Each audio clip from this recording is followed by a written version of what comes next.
Sri Kuberan TV நேயர்கள் அனைவருக்கும் அநேக நமஸ்காரங்கள். குரோதி ஆண்டு புரட்டாசி மாதம் பலன்கள் பார்ப்பதற்காக சக்தி ஜோதிட குழுவின் சார்பாக டாக்டர் சக்தி சுவாமியாகிய நானும், ஆஸ்ட்ரோ கே.எஸ். ஐயங்கார் அவர்களும், ஆஸ்ட்ரோ டாக்டர் சுவாமி ஹரிஹர சர்மா அவர்களும் இப்பொழுது புரட்டாசி மாத பலன்களை பற்றி ஐயா சொல்லுவாங்க. அனைவருக்கும் ஹரிஹர சர்மாவின் பணிவான நமஸ்காரங்கள். நாம் பொறுத்தளவுக்கு ஒவ்வொரு மாதமும் மாத பலன்கள் பார்க்குறோம், தமிழ் மாத பலன்கள் பார்க்குறோம், அதே போல் ஒவ்வொரு பெயர்ச்சி பலன்களும் பார்க்குறோம். சனி பெயர்ச்சி பலன்கள், ராகு கேது பெயர்ச்சி பலன்கள், குரு பெயர்ச்சி பலன்கள் மற்றும் சனி வக்ர பலன்கள், குரு வக்ர பலன்கள், இதை மாதிரி ஒன்று ஒன்று பார்த்துட்டு வரோம். அது மாதிரி இந்த ட்ரிப்பு நம்ம பார்க்க போகிறது புரட்டாசி மாத பலன்கள். புரட்டாசி அப்படின்னாலே கன்னியா மாதம்னு பேர். கன்னியா மாதம் அப்படின்னாலே பித்ருக்களுடைய மாதம்னு பேர். எப்பொழுதுமே ஒரு குடும்பம் நல்லபடியாக இருக்கணும் அப்படின்னா குலதெய்வ அருள் இருக்கணும். குலதெய்வ அருளுக்கு அடுத்தது பித்ருக்களுடைய அருள் இருக்கணும். பித்ருக்கள் அருள் இல்லை அப்படின்னா அந்த குடும்பத்தில் எந்த விதமான நல்ல தொடக்கமும் நல்ல முன்னேற்றமும் நல்ல செய்கைகளும் நடக்காது. அப்படியேற்பட்ட வசந்த மாதமான கன்னியா மாதம் என்கின்ற தமிழில் புரட்டாசி மாதம் அப்படின்றது பிறக்கும். நிகழும் மங்களகரமான குரோதி வருஷம் புரட்டாசி மாதம். அதுக்கு சரியான ஆங்கில தேதி அப்படின்றது 17/9/2024. அன்னைக்கு உயர்ந்த கிழமையான செவ்வாய்க்கிழமை மதியம் சற்றேறக்குறைய 2:09 சூரிய பகவானானவர் தன்னுடைய ஆட்சி வீடான சிம்மத்திலிருந்து கன்னிக்கு உள் நுழையிறார். எப்பொழுதுமே உள் நுழையிற மாதம் தான் அந்தந்த மாதத்துடைய தமிழ் மாதம் அப்படிங்கிறோம். அப்படின்ற பொறுத்தளவுக்கு இந்த காலகட்டங்களில் சூரிய பகவான் கன்னியா ராசிக்கு வரார், புரட்டாசி மாதத்துக்கு வரார். சரி, இந்த காலகட்டங்களில் என்னென்ன கிரகங்கள் என்னென்ன நிலையில் இருக்குதோ, இதை தவிர இந்த மாதத்தில் என்னென்ன விசேஷங்கள் இருக்கும் அப்படின்றத பார்ப்போம். காலபுருஷ தத்துவத்தின்படி 2வது ராசியான ரிஷப ராசியில் குரு பகவான் இருக்கிறார். 3வது ராசியான மிதுனத்தில் செவ்வாய் பகவான் இருக்கார். அடுத்தது சிம்மத்தில் புத பகவானும், மாதம் பிறக்கிறதுனால சூரிய பகவான் கன்னியா மாதத்துலையும், நீச்சமடைஞ்ச சுக்கிரனும் கேது பகவானும் கன்னியில் இருக்கிறாங்க. இதை தவிர சனி பகவான் இருக்கிறது அப்படின்றது பொறுத்தளவுக்கு தனது ஆட்சி வீடான கும்பத்தில் ஆட்சி பெற்று இருக்கார். இதில் பார்த்தோம் அப்படின்னாக்க அவர் வக்ரகதியிலையும் இருக்கிறார். இதை தவிர காலபுருஷ தத்துவத்தின் 12ஆம் வீடு அப்படின்றது உயரிய வீடான மீனராசி. மீனராசியில் எம்பெருமான் ராகு இருக்கிறார். இந்த மாதிரி பிளானட்டரி பொசிஷனில் இந்த மாதிரி கிரக நிலவரத்தில் இந்த புரட்டாசி மாதம் ஆரம்பமாகுது. சரி, இந்த புரட்டாசி மாதம் அப்படின்னா என்னென்ன விசேஷங்கள் இருக்குது அப்படின்றத ஃபஸ்ட்டு பார்ப்போமா. புரட்டாசி மாதம் பிறக்கிறது 17/9/2024 செவ்வாய்க்கிழமை. அன்னைக்கு மத்தியானம் 2:09 சூரிய பகவான் கன்னியா ராசியில் வரார். அதுக்கு சூரிய பகவான்றதுனால புரட்டாசி மாதம். அதுக்கு அடுத்தது அப்படின்றத பொறுத்தளவுக்கு 18/9/2024. இப்போ நம்மளை பொறுத்தளவுக்கு பித்ருக்களுக்கு காரியம் செய்யக்கூடிய நாட்கள் அப்படின்றத பொறுத்தளவுக்கு மாலையபக்ஷம், அதுக்கு அடுத்தது ஆடி அமாவாசை, அதுக்கு அடுத்தது தை அமாவாசை. இந்த காலகட்டங்கள். இப்போ இந்த ஆடி அமாவாசைன்றது நம்ம கடந்த காலகட்டங்களில் போனோம். அது அயனம் மாறக்கூடிய காலகட்டங்களில் உத்தராயணத்துலேருந்து தட்சிணாயணம் மாறக்கூடிய காலகட்டம் அப்படின்றது அந்த காலகட்டங்களில் சூரிய பகவான் இருக்கிறது கர்க்கடகத்தில் இருப்பார். அதனால் அந்த சூரியன் அயனம் மாறக்கூடிய காலகட்டங்களில் பித்திருக்களுக்கு உண்டான தர்ப்பணங்களும் புனித காரியங்களும் செய்யக்கூடிய காலகட்டங்கள். அதுக்கு அடுத்தது வருது புரட்டாசி மாதத்தில் மகாலய அமாவாசை. இந்த மகாலய அமாவாசை அப்படின்றது 18/9/2024 அன்னைக்கு தொடங்குது. அதுக்கு பேர் பக்ஷம் தொடங்குறதுன்னு பேர். மாலைய பக்ஷம் ஆரம்பம்னு பேர். பக்ஷம் ஆரம்பம் அப்படின்னா ஒரு பட்சத்துக்கு சற்றேறக்குறைய 15 நாட்கள். பௌர்ணமியில் இந்த மாலைய பக்ஷம் ஆரம்பமாகுது. அதுலேருந்து தொடர்ந்து 15 நாளும் பித்ருபட்சம் அப்படின்னு சொல்லுவோம். பித்ருபட்சம் அப்படின்னாக்க நீத்தார்களுக்கு, நம்மளுடைய முன்னோர்களுக்கு ஒரு சில பேர் திதிகள் தர்ப்பணங்கள் கொடுக்காமல் இருப்பாங்க. அலுவலக நிமித்தமாகவும் ஒரு சில பேர் வெளியூர் வெளிமாநிலம் வெளிநாடு போனதுனாலையும் அங்கே வாய்ப்புகள் அமையாததுனாலையும் அவங்களால அந்த பித்ருக்களுக்கு திதி தர்ப்பணங்கள் கொடுக்க முடியாமல் இருக்கும். அவங்க எல்லாரும் இப்போ வரக்கூடிய வாய்ப்பை பயன்படுத்திக்கணும். எப்பொழுதுமே வாய்ப்புகள் அப்படின்னு நம்மளை தேடி வராது, அது வரும்பொழுது அதை நாம் பயன்படுத்திக்கணும். அப்படி வரக்கூடிய மாலை பட்சம் ஆரம்பம் ஆகிறது அப்படின்றது 18/9/2024 பக்ஷம் ஆரம்பம். சரி, இதுக்கு அடுத்தது பார்த்தோம் அப்படின்னாக்க உயர்ந்தது அப்படின்றது அமாவாசை. அதுக்கு பேர் மகாலய அமாவாசை அப்படின்னு பேர். அது 2/10/2024 புதன்கிழமை வருது. இந்த புதன்கிழமை அப்படின்னாக்க அமாவாசை அப்படின்னாக்க என்ன அப்படின்னாக்க சூரியனும் சந்திரனும் இணைந்து இருப்பது அமாவாசை. கன்னியா மாசத்தில் சூரியனும் சந்திரனும் இணைந்து இருக்கிற நாள் 2/10/2024 புதன்கிழமை. அந்த காலகட்டங்களில் அமாவாசைக்கு நம்ம தர்ப்பணம் கொடுக்கும்போது என்னென்ன பண்ணணும் அப்படின்றதையும் சொல்லிடுறேன், மாலை பட்சத்துலேயே என்ன பண்ணணும்னு சொல்லிடுறேன். அமாவாசை அப்படின்னாக்க நெத்தியில் சமய சின்னங்கள் அணியக்கூடாது 1. அடுத்தது வீட்டில் சுவாமிக்கு தீபம் ஏற்றக்கூடாது 2. வாசலில் கோலம் போடக்கூடாது 3. இது 3ம் எப்போ பண்ணணும்? அந்த தர்ப்பணம் குடித்த பிறகு, பித்திருக்களுக்கு தர்ப்பணம் கொடுத்த பிறகு. எப்பொழுதுமே இந்த தீபம் எரிஞ்சாலும் சரி, வீட்டில் கோலம் போட்டிருந்தாலும் சரி, நெத்தியில் சமய சின்னங்கள் இருந்தாலும் சரி, பித்திருக்கள் நம்மளுடைய வீட்டிற்கு வரமாட்டார்கள். அப்போ தெய்வம் வரக்கூடிய காலகட்டங்கள். அப்போ பித்திருக்களை ஃபஸ்ட்டு வரவேற்றுட்டு அமாவாசை தர்ப்பணங்களை கொடுத்துட்டு எள்ளு நெல் அக்ஷத தர்ப்பணத்தை கொடுத்துட்டு அதுக்கப்புறம் இந்த 3 காரியங்களும் செய்யலாமா? 3 காரியங்களும் செய்யலாம்.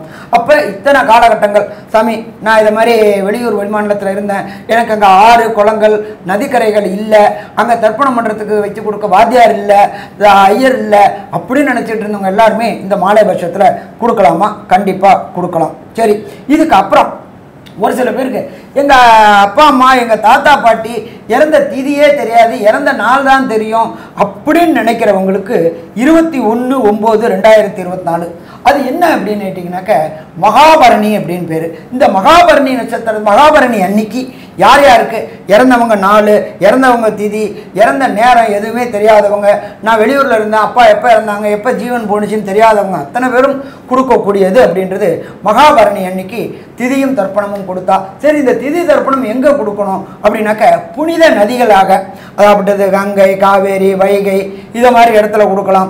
அதே போல் முக்கூடர்கள் கூடக்கூடிய திரிவேணி சங்கமத்தில் கொடுக்கலாம். அதே போல் புனித தீர்த்தங்களில் ஊரில் உள்ள ஏரி காவேரியில் கொடுக்கலாம். அப்படி எதுவுமே இல்லை சாமி எங்கள் இடத்துல அப்படின்னா வீட்டில் உள்ள கிணறுக்கு பக்கத்தில் அதுவும் ஒரு நீர்நிலை தான், அதுலேயும் கொடுக்கலாமா? கொடுக்கலாம். சரி, இதுக்கு அடுத்தது பார்த்தோம்னாக்க 25/9/2026 மத்தியாஷ்டமி. இந்த மத்தியாஷ்டமி அப்படின்றத பொறுத்தளவுக்கு திதி தர்ப்பணங்கள் தெரியாதவங்க, திதி தர்ப்பணங்கள் கொடுக்காதவங்க, நாங்கள் எங்கள் இதில் இது மாதிரி பண்ணலை அப்படின்னு நினைக்கக்கூடியவங்க அத்தனை பேரும் இந்த 25/9/2026 அன்னைக்கு மத்தியாஷ்டமி அன்னைக்கு இந்த திதியும் தர்ப்பணமும் கொடுத்தா நம்மளுடைய கோத்திரதாயாதிகள் அப்படின்னா சட்டப்படி 64 கோத்திரதாயாதிகள் நம்ம கயாவில் போயிட்டு பல்குர்ணி தீர்த்தத்தில் என்ன பண்ணுவோம் அப்படின்னாக்க 64 பிண்ட பிரதானம் பண்ணுவோம். 64 கோத்திரதாயாதிகளுக்கும் பிண்ட பிரதானம் பண்ணுவோம். அது 3 பிண்ட பிரதானம் ஆக்கி ஒரு பிண்ட பிரதானத்தை கோ அப்படின்னாக்க சகல தேவதைகளும் வாசம் செய்கிறது கோவுக்கு கொடுக்கும்போது நம்மளோட பித்திருக்களுக்கு ஆசீர்வாதங்கள் கிடைக்குது. அதுக்கு அடுத்தது 2 பிண்ட பிரதானத்தை விஷ்ணுவோட பாதம், எல்லாமே நாராயணா சமர்ப்பயாமே அப்படின்னு சொல்றது, நாராயணனுக்குள்ளார தான் எல்லாருமே ஐக்கியமாறும். அப்போ அந்த விஷ்ணு பாதத்தில் 2 பிண்டம் வைக்கும்பொழுது நம்மளுடைய கோத்திரதாயாதிகள் அத்தனை 64 கோத்திரதாயாதிகளும் பரமபத வாசலுக்கு போகக்கூடியது. இத்தனை நாளாக அவங்க நம்மளோட வீட்டையே சுற்றிக்கிட்டு இருப்பாங்க. வீட்டில் சுற்றக்கூடாது. ஏன் அப்படின்னு கேட்டிங்கனாக்க வீட்டில் தெய்வம் வாசம் செய்யணுமே தவிர எக்காரணத்தை கொண்டு பித்திருக்கள் அந்த திதி கொடுக்குற அன்னைக்கு வந்துட்டு போனோம், மற்ற நாள் வரக்கூடாது. சரி, இதெல்லாம் முடிஞ்சு போச்சு, பித்திருக்களுக்கு எல்லாம் முடிஞ்சு போச்சு. அடுத்தது சுப நிகழ்வு எல்லாம் ஆரம்பமாக போகுது. எப்போ சுப நிகழ்வு ஆரம்பமாக போகுது? 11/10/2024 நமக்கு வெள்ளிக்கிழமை அன்னைக்கு சரஸ்வதி பூஜை. நம்மளுடைய தொழில் சிறக்கணும், நாம் செய்கின்ற வேலை தொடர் முன்னேற்றம் இருக்கணும் அப்படின்னாக்க சரஸ்வதி பூஜை அன்னைக்கு. அதே நாள்லேயே ஆயுத பூஜையும் இருக்குது. நாம் செய்கின்ற ஒவ்வொரு கருவியும், எழுத்தாளராக இருந்தால் அவங்களுக்கு பேனா, விவசாயி இருந்தால் ஏறு, இது எல்லாத்துக்கும் பூஜை செய்யக்கூடிய காலகட்டங்கள் 11/10/2024 வெள்ளிக்கிழமை. சரி, அதுக்கு அடுத்தது 12/10/2024 அன்னைக்கு விஜயதசமி, முக்கியமான நாள். படிக்கிறக்கூடிய குழந்தைகள் அத்தனை பேருக்கும் புஸ்தகத்தை வச்சு பூஜை பண்ணி அன்னைக்கு வித்யா ஆரம்பம், அன்னைக்கு தான் குழந்தைகள் புதுசாக சேரக்கூடியவங்களுக்கு வித்யா ஆரம்பம் என்ற நாட்களும் தொடங்கக்கூடிய நாள். அப்போ இத்தனை வசந்த காரியங்களும் இந்த கன்னியா மாதம் என்கின்ற புரட்டாசி மாதம் வருது. சரி, இப்போ இதில் பொறுத்தளவுக்கு ஒவ்வொரு ராசிக்கும் என்னென்ன நற்பலன்கள், என்னென்ன பரிகாரங்கள் அப்படின்றத பார்ப்போமா? கடகம், புனர்பூசம், பூசம், ஆயில்யம் இந்த 3 நட்சத்திரம் 9 பாதங்களை கொண்ட ராசி. ராசியின் அதிபதி சந்திர பகவான் அதிவேகமாக செல்லக்கூடிய கிரகம். இந்த புரட்டாசி மாதத்தில் பார்த்தாலேயானால் உங்களுடைய ராசிக்கு 2ஆம் அதிபதினு சொல்லக்கூடிய சூரிய பகவான் 3ஆம் இடத்துக்கு போகிறார். மாத கிரகங்கள்னு சொல்லக்கூடிய, பொதுவாகவே மாத பெயர்ச்சின்னு சொல்லும்பொழுது மாத கிரகங்கள்னு சொல்லக்கூடிய சூரியன், புதன், செவ்வாய் மற்றும் சுக்கிரன், இந்த 4 கிரகங்களை வச்சு பார்ப்போம். இதில் பார்த்தாலேயானால் இந்த மாதம் சூரியன், புதன் மற்றும் சுக்கிரன் இந்த 3 கிரகங்களுடைய பெயர்ச்சிகள் இருக்குது. சூரியன் இந்த மாதத்தில் கன்னியா ராசிக்கு போகும்பொழுது புரட்டாசி மாதம் ஆரம்பிக்கிறதுன்னு சொல்கிறோம். புத பகவானும் 3ஆம் தேதி 3வது நாளே, அதாவது 19ஆம் தேதியே வந்து புத பகவான் தன்னுடைய ஆட்சி வீட்டுக்கு போகிறார். பெரிய ஏற்றம். ஆட்சி மூல திரிகோணம் வீட்டுக்கு போகிறது பெரிய ஏற்றம்.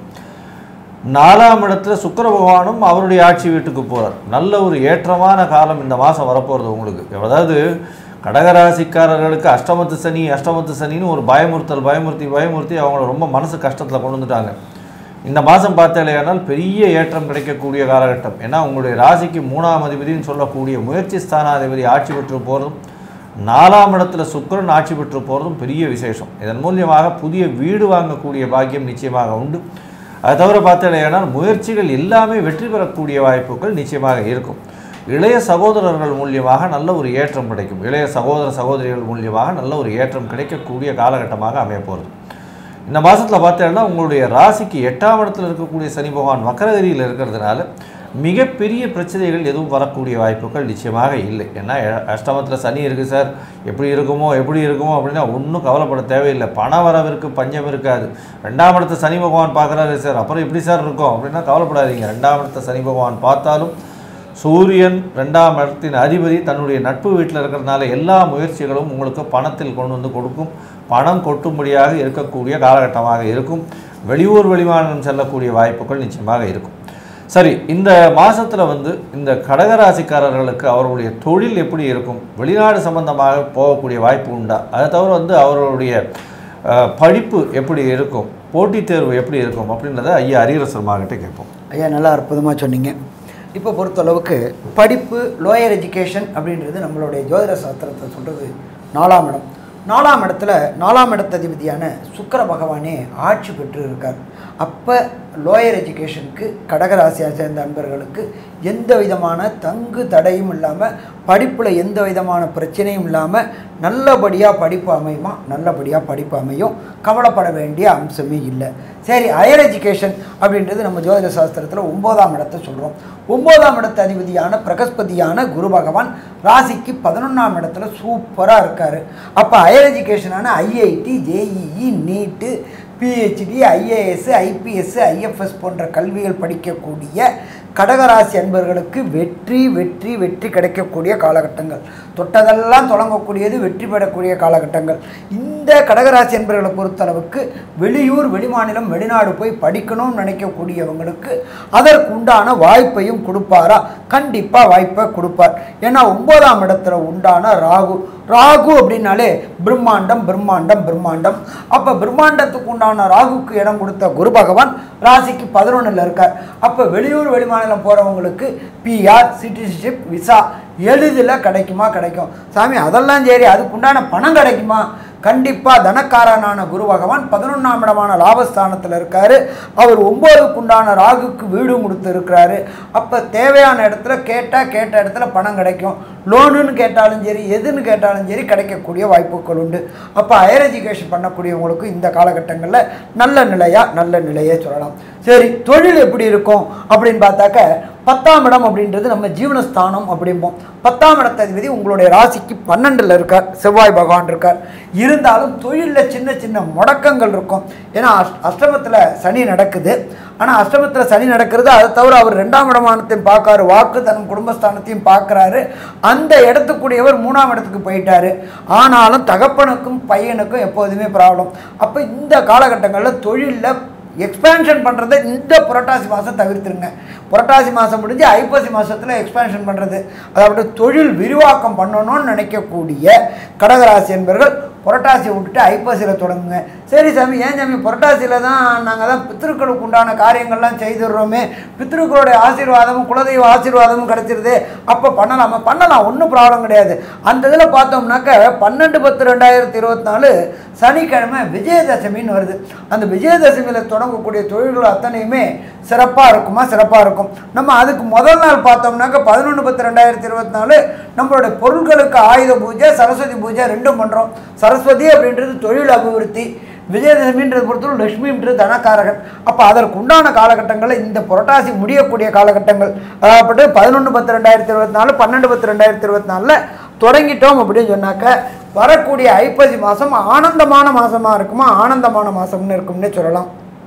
சரி, இதை தவிர திருமணமாகி ரொம்ப நாளாக கடகராசியை சேர்ந்த அன்பர்களுக்கு சந்தான பாக்கியம் என்கின்ற வம்சம் விருத்தி இல்லாமலே இருக்கும் அப்படின்னு நினச்சிட்டு இருக்கிறவங்களுக்கு புத்திரக்காரனான குரு பகவான் உங்களுடைய ராசிக்கு 11ஆம் இடத்துல இருந்துட்டு தன்னுடைய சப்தம பார்வையாக 5ஆம் இடமான பூர்வ புண்ணிய புத்திரஸ்தானத்தை பார்க்குறார். கடகராசியை சேர்ந்து ரொம்ப நாளாக திருமணமாகி வம்சமிருத்தி இல்லாதவங்களுக்கு இந்த புரட்டாசி மாதத்தில் வம்சமிருத்தி உண்டாகிறதுக்கு உண்டான காரியங்கள் அத்தனையும் தொடங்கும். குழலை நீதி ஆழினிது மழலை சொல் கேளாதவர். அப்போ இந்த காலகட்டங்களில் மழலை உண்டாக்கக்கூடிய வாய்ப்புகள் உண்டாகும். அதே போல் நான் இத்தனை நாளாக வேலை செஞ்சிட்ருக்கேன் சாமி, ஆனால் எனக்கு உண்டான ரெகக்னைஸ் கிடைக்கல. நமக்கு ரெகக்னைஸ்னால் என்ன? பதவி உயர்வு, பண வரவு. இது எல்லாமே இந்த புரட்டாசி மாதத்தில் பிரகஸ்பதியான குரு பகவானுடைய பார்வை உங்களுடைய 5ஆம் இடமான புகழ் ஸ்தானத்தில் படும்பொழுது கிடைக்குமா? கண்டிப்பாக கிடைக்கும்னே சொல்லலாம். அடுத்தது அஷ்டமத்தில் சனி நடக்குது. பயப்பட வேண்டிய தேவையில்லை. அவர் வக்ரம் ஆகி போயிட்டார். என்ன ஒன்று சின்ன பிரச்சனைகளை கொடுப்பாரு. பொறுமையாக இருந்தால் எல்லாத்தையும் காரியத்தை சாதிக்கலாமா? கண்டிப்பாக காரியத்தை சாதிக்க முடியும்னே சொல்லலாம். சரி, புரட்டாசி மாதத்தை பொறுத்தளவுக்கு பெரும்பாலும் இந்த 30 நாட்களும் எல்லாருக்குமே அமோகமாக இருக்கும். ஆனால் இந்த ஒரு சில நாட்கள் தவிர்க்கணும். ஒரு சில நாட்கள் அப்படின்றது சந்திராஷ்டம தினங்கள் அப்படின்றது ஜனனச்சந்திரனுக்கு கோல்சார சந்திரன் 8ஆம் இடத்துல வருது. அப்போ அந்த காலகட்டங்களில் புத்தி பேதலிக்கக்கூடிய காலகட்டங்கள், அந்த காலகட்டங்களில் முக்கியமான முடிவுகள் எடுக்கக்கூடாத காலகட்டங்கள், அந்த முக்கியமான முடிவு எடுக்கக்கூடிய காலகட்டங்கள் மற்றும் வெளிநாடு பயணம் தவிர்க்கக்கூடிய நாள் எந்த நாள்னு சொல்லுவாங்க டாக்டர் ஐயா சக்தி சோமையா. அதை தவிர இந்த ஒரு சில பேருக்கு தசாநாதன், புத்திநாதன், அந்தரநாதன், சூட்சுமநாதன் சரியில்லாததுனால பித்திருக்களுக்கு உண்டான காரியங்களையும் செய்யக்கூடிய ஆலய வழிபாடு என்னன்றதையும் நம்ம ஐயா டாக்டர் சக்தி சோமையா அவங்க சொல்லுவாங்க. ரொம்ப அற்புதமாக சொன்னீங்க ஐயா. இப்போது கடகராசிக்காரர்களுக்கு புரட்டாசி மாதம் 1ஆம் தேதி அன்னைக்கே அதாவது ஆங்கிலத்தில் 17/9/2024 அன்னைக்கு கிழமை என்ன அப்படின்னு பார்க்குற போது செவ்வாய்க்கிழமை அன்னைக்கே உங்களுக்கு சந்திராஷ்டம தினம் அந்த ஒரு நாள் இருக்குது. அதுக்கப்புறமா மாத கடைசியான அதாவது 28, 29, 27, 28, 29 இந்த 3 நாளுக்கும் இருக்குது. அதாவது 14/10/2024 திங்கட்கிழமை, 15/10/2024 வெள்ளிக்கிழமை, சாயந்தரம் 3:12 வரைக்கும் இருக்குது. ஆக மொத்தம் இந்த 4 நாட்கள் 13/10/2024 வியாழக்கிழமை, 14/10/2024 திங்கட்கிழமை, 15/10/2024 வெள்ளிக்கிழமை மாலை 3:12. அதேமாதிரி புரட்டாசி மாதம் 1ஆம் தேதி 17/9 அந்த ஒரு நாளும் இருக்குது. ஆக இந்த 4 நாட்களும் சந்திராஷ்டம தினங்கள். உங்களுக்கு இந்த சந்திராஷ்டம தினங்களில் புதிய முயற்சிகள் எதுவும் செய்ய வேண்டாம், பிரயாணங்கள் எதுவும் செய்ய வேண்டாம். இது இந்த காலகட்டத்தில் செய்தீங்கன்னா உங்களுக்கு அந்த சமயோஜித புத்திகள் வராது, புத்தி தடுமாற்றங்கள் ஏற்படும், அதனால் பின் விளைவுகள் வரும். அதனால் இந்த நாட்களை தவிர்க்கிறதும் பிரயாணங்களையும் தவிர்க்கிறதும் சால சிறந்ததாக இருக்கும். மேலும் இது மாலையபட்சம், இந்த புரட்டாசி மாதங்கிறது மாலையபட்சம்னு சொல்லக்கூடியது. அந்த மாலையபட்சத்தில் தங்களுடைய முன்னோர்களுக்கு செய்ய வேண்டிய தில தர்ப்பணங்களை நீங்கள் திருவேணி சங்கமம் அலகாபாத்தில் போய், அதாவது 3 ஆறு கூடக்கூடிய இடம், அதாவது கங்கா, யமுனா, சரஸ்வதி இந்த 3 ஆறுகள் சேரக்கூடிய இடம். அப்போ இந்த இடத்துல போய் நீங்கள் கொடுத்துட்டு வந்தீங்கன்னா அதில் உங்களுக்கும் உங்களுடைய சந்ததியினருக்கும் மிக சிறப்பாக அமையக்கூடிய மாதமாக இருக்கும். அதனால் அங்கே போய் பண்ணிக்கிறது சால சிறந்தது. மேலும் இந்த மாதத்தில் உங்களுடைய தசாநாதனோ, புத்திநாதனோ, அந்தரநாதனோ, சூட்சமநாதனோ சரியில்லாமல் இருக்கும் பட்சத்தில் அவங்க செய்ய வேண்டியது என்ன அப்படின்னு பார்க்குற போது உங்களுக்கு இந்த மாதத்தில் அதாவது பெருமாளை போய் விஷ்ணுவை வழிபடலாம், பெருமாளை வழிபடலாம். அந்த ஸ்தலங்களுக்கு சென்று வழிபட்டுட்டு வந்தீங்கன்னாலேயே உங்களுக்கு வரக்கூடிய துன்பமெல்லாம் விலகி இந்த மாதமும் நன்மையாக அமையக்கூடிய மாதமாக அமையும். மேலும் உள்ள விவரங்களை நம்முடைய ஆஸ்ட்ரோ கேஎஸ் ஐயங்கார் அவங்க சொல்லுவாங்க. ஐயா, இந்த மாதத்தை பொறுத்தவரையிலும் இந்த கடகராசிக்காரர்களுக்கு நல்ல ஒரு ஏற்றமான மாதம். 3ஆம் இடமும் 4ஆம் இடமும் வலுப்பெற்று போகிறதுனால இளைய சகோதரர்கள் மற்றும் தாயின் உடலான ஒரு நல்ல உறவு இருக்கக்கூடிய காலகட்டமாக இருக்கும். பணவரவிற்கு பஞ்சம் இருக்காது. புதிய வீடு மனை வாங்கக்கூடிய வாய்ப்பு உண்டு. திருமணத்திற்கு பார்த்து கொண்டு இருப்பவர்களுக்கு திருமணம் ஆகக்கூடிய வாய்ப்புகள் மாலைபட்சம் முடிஞ்ச உடனே திருமணத்துக்கு பார்க்கலாம், நல்லபடியாக செட்டில் ஆகக்கூடிய வாய்ப்பு உண்டு. குழந்தை பிராப்தி ஏற்படக்கூடிய பாக்கியம் உண்டு. ஏன்னா ஐயா சொன்ன மாதிரி 5ஆம் இடத்தை, அதாவது குழந்தை ஸ்தானம்னு சொல்லக்கூடிய 5ஆம் இடத்தை பார்க்குறார். புத்திரஸ்தானம்னு சொல்லக்கூடிய இடமான 5ஆம் இடத்தை குரு பகவானே புத்திரகாரகன் பார்க்கறது பெரிய விசேஷம். உங்களுடைய ராசிக்கு பார்த்தலையானால் உங்களுடைய மிகப்பெரிய யோகர்னு சொல்லக்கூடிய செவ்வாய் பகவானும் 12ஆம் இடத்துல இருக்கிறதுனால வெளியூர் வெளிமாநிலம் வெளிநாடு பிரயாணங்கள் செல்லக்கூடிய பாக்கியம் நிச்சயமாக உண்டு. புதிய வேலை கிடைக்கக்கூடிய வாய்ப்புகள் நிச்சயமாக இருக்கும். வேலையில் ப்ரமோஷன் கிடைக்கக்கூடிய வாய்ப்புகள் நிச்சயமாக உண்டு.